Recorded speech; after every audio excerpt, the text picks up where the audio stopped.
A British self-driving startup says it's ready to bring robotaxis to London streets this year. Wayve is developing the AI-powered vehicles, which it hopes can operate without human drivers. But London cabbies are not convinced. They say roads are just too complex and the technology is not ready. The steering wheel turns, no hands needed. This autonomous test car drives itself through central London. Developer Wayve built software using AI to read the road in real time to direct autonomous cars. The company wants to prove the system can handle London congestion. It also needs to satisfy UK safety rules. By late this year, robotaxis could move closer to public use. Ride-hailing firms may also add them to their fleets. Autonomous driving is one of the most complex engineering problems we have today.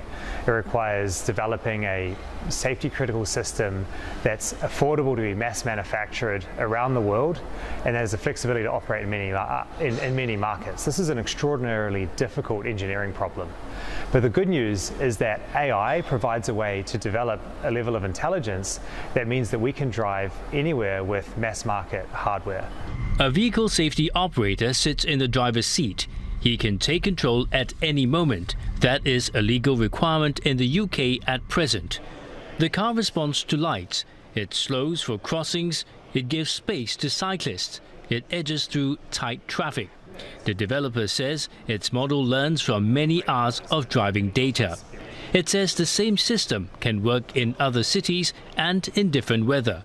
We believe at Wayve that there is a new approach that moves away from this mapping, hardware and expense and moves to an end-to-end AI-driven approach. This is the same approach that made ChatGPT or AlphaGo possible. For the last 10 years, we've been pioneering the end-to-end AI for autonomous driving. And what this means is that we can do away with all of this complexity and replace it with one end-to-end neural network. Robotaxi still make up a small share of global transport. Most cities still rely on human drivers. For now, a human still supervises the technology.